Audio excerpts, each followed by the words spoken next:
मैंने शादी नहीं की, गृहस्थ आश्रम में नहीं गई, लेकिन संसार में जो दायित्व थे वो किए। तो हमारा तो मेरा तो ब्रह्मचर्य ही चल रहा है। तो उसके बाद वानप्रस्थ का कोई महत्व है? मतलब कोई महत्व नहीं रह जाता।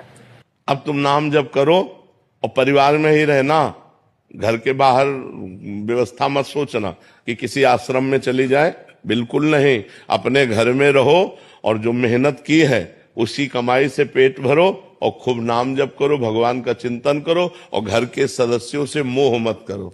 बस यही संन्यास होगा आपका। सच्ची हम बात कह रहे हैं। बिल्कुल किसी आश्रमों में जाके रहना या इस तरह का व्यवहार वो बहुत घाटे का है, बहुत घाटे का है।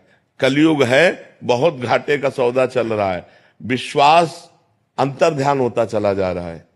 विश्वास जो है वो अंतर ध्यान होता चला जा रहा है। विश्वास हमारा बहुत डगमगा रहा है इस समय, क्योंकि पाए जान जगत में सब जन कपटी कुटिल कलयुगी टंचु।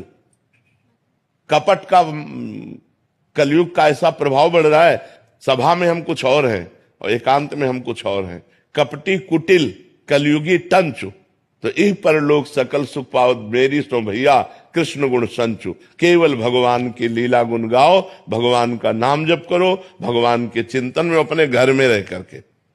कि भगवत प्राप्ति नंगे उघारे रहने से नहीं होती, भगवत प्राप्ति भूखे रहने से नहीं होती, भगवत प्राप्ति भटकने से नहीं होती, भगवत प्राप्ति चिंतन से होती।